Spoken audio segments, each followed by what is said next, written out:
খটকাৰ বিষয়ে কেতিয়াবা শুনিছেনে আপোনালোকে? খটকা হৈছে সংগীতত প্ৰয়োগ হোৱা এনে এবিধ অলংকাৰ যিটো অলংকাৰৰ জৰিয়তে গান এটা খুব ধুনীয়াকৈ প্ৰেজেণ্ট কৰিব পৰা যায়। খটকাৰ অভ্যাস কেনেকৈ কৰিব? মই ইতিমধ্যে মিৰ, খটকা আৰু এনেকুৱা ধৰণৰ সৰু সৰু যিবোৰ সংগীতত প্ৰয়োগ হোৱা অলংকাৰ, সেই অলংকাৰবোৰৰ ওপৰত এটা দীঘল ভিডিঅ' মোৰ ইউটিউব চেনেলত আপলোড কৰিছোঁ, আপোনালোকে তাত গৈ চাব পাৰে। কিন্তু আজি জানো আহক খটকাৰ ৰিয়াজনো কেনেকৈ কৰিব। আমি এতিয়া খটকা বুলি ক'লে কি হয়, আমি এটা নোটত নক কৰা মানে অৰ্থাৎ টেপ কৰা বুজায়। কেনেকৈ কৰিব? সা, বুজি পালে? আপোনালোকে যেতিয়া সাৰে গামা অভ্যাস কৰিব, কেনেকৈ কৰিব? সা ৰে গা মা পা,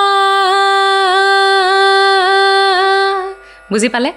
ঠিক তেনেকৈ প্ৰত্যেকটো নোটত আপোনালোকে যেইবাৰ নক কৰিব সেইটোকে কোৱা হয় খটকা। বুজি পাইছে নিশ্চয়?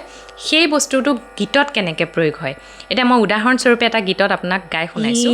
মোহ মোহ কে ধাগে তেৰি উংলিও সে যা উলঝে। গম পালে? লিও সে যা উলঝে। বুজি পালে? অকল এইটো গীত বুলিয়ে নহয়, বহুত গীতত এনেকুৱা ধৰণৰ এটা নোটতে আপুনি ডাবল টেপ যেতিয়া কৰিব নক কৰাৰ নিচিনাকৈ, সেইটোকে কোৱা হয় খটকা। গতিকে গীতটোৰ বিউটিটো আনিবৰ কাৰণে, গীত এটা খুব ধুনীয়াকৈ প্ৰেজেণ্ট কৰিবৰ কাৰণে এনেকুৱা ধৰণৰ অলংকাৰবোৰ প্ৰয়োগ কৰা হয়। খটকা, মিৰ, গমক এইবিলাক বস্তু প্ৰয়োগ কৰা হয়। গতিকে এইবোৰৰ বিষয়ে আপুনি যদি ভালকৈ জানিব বিচাৰে তেতিয়াহ'লে কে মিউজিকেল হয় ইউটিউব চেনেলটোৰ লগত জড়িত হৈ থাকক। খুব ধুনীয়াকৈ তাৰ ওপৰত মই ভিডিঅ' দিয়া আছে, আপোনালোকে তাত গৈ চাব পাৰে। আৰু ভিডিঅ'টো ভাল লাগিলে, ইনফৰ্মেটিভ লাগিলে লাইক কৰিব, কমেণ্ট কৰিব, চেনেলটো ছাবস্ক্ৰাইব কৰিবলৈ নাপাহৰিব।